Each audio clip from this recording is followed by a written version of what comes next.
Hi friends, நம்ம வீட்டில் இன்றைக்கி மத்தியானம் லன்ச்சு.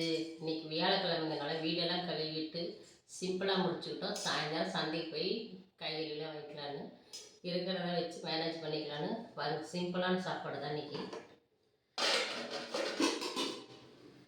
ஏன்னா நிறையா செய்யலாம், நிறைய செஞ்சு ஃபுட்டு வேஸ்ட் பண்ணக்கூடாது. நிறையா செய்யலாம், வீடியோக்கோசம் நிறையா செஞ்சு கூட வைக்கலாம். ஆனால் இருக்கிறது 2 பேர் தான். அதில் 2 பேர் எவ்வளோ சாப்பிட முடியும்? அதனால் சிம்பிளாக முடிச்சுக்கிட்டோம்.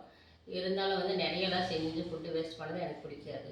அதனால் சிம்பிளாக செஞ்சுக்கலாம். அதுக்காக சமைக்க முடியலன்னு நினைக்காதீங்க. 50 பேர்த்துக்கு கூட சமைச்சு நான் பரிமாறி காட்டிடுவேன். அந்த தைரியெல்லாம் எனக்கு இருக்குது. ஆனால் சமைச்சா சாப்பிடணும், வேஸ்ட் பண்ணக்கூடாது ஃபுட்டு. சரிங்களா? பார்த்தீங்கன்னா சுட சுட சாதம் எடுத்துக்கிட்டேன். இது கொஞ்சம் இருக்கட்டும். அப்புறம் பார்த்தீங்கன்னா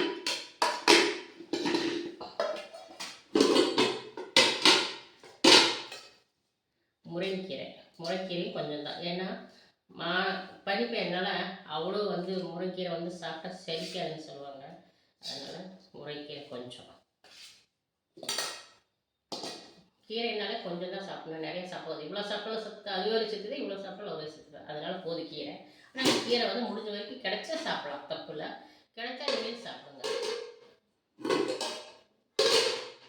அதனால் எனக்கு ஈஸியாக கிடைக்கும், ஃப்ரெஷ்ஷாகவே கிடைக்கும். அப்புறம் பார்த்தீங்கன்னா லெமன் சோறு ரொம்ப நாள் ஆயிடுச்சு. லெமன் சோறு செஞ்சு ஆசையாக இருக்குன்னு சொல்லிட்டு இன்றைக்கி லெமன் சோறு தான் முடிச்சுக்கலாம் அப்படின்னு சொல்லிட்டு லெமன் சோறு செஞ்சு வச்சுருக்கேன். பாருங்கள்.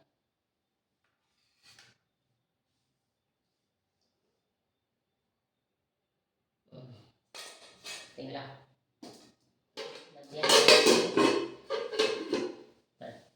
இதுதான் நம்ம வீட்டில் இன்றைக்கி லன்ச்சு.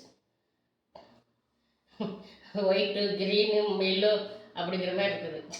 இதுதான் நம்ம வீட்டில் லன்ச்சு. வாங்க ஃப்ரெண்ட்ஸ் சாப்பிட்லாம். நீங்கள் சாப்பிட்டீங்களா? நான் சாப்பிட்றேன். வாங்க ஃப்ரெண்ட்ஸ் சாப்பிட்லாம். ஓகே ஃப்ரெண்ட்ஸ், உங்கள் வீட்டில் என்ன சாப்பாடுன்னு சொல்லிவிட்டு எனக்கு கமெண்ட் பண்ணுங்கள். பிடிச்சிருந்தால் லைக் பண்ணுங்கள். அப்புறம் சப்போர்ட் பண்ணி சப்ஸ்கிரைப் பண்ணுங்கள். ஓகே ஃப்ரெண்ட்ஸ், சப்போர்ட் பண்ணியிருக்கீங்க. இருந்தாலும் இன்னும் கொஞ்சம் சப்போர்ட் பண்ணிங்கன்னா எனக்கு பெட்டராக இருக்கும். நான் இருக்கிறவங்களுக்கு ஹெல்ப் பண்ணுறாங்கன்னா கூட எனக்கு நான் எலிஜிபிள் இல்லை. அதனால் முடிஞ்ச வரைக்கும் சப்போர்ட் பண்ணுங்கள். பாய்.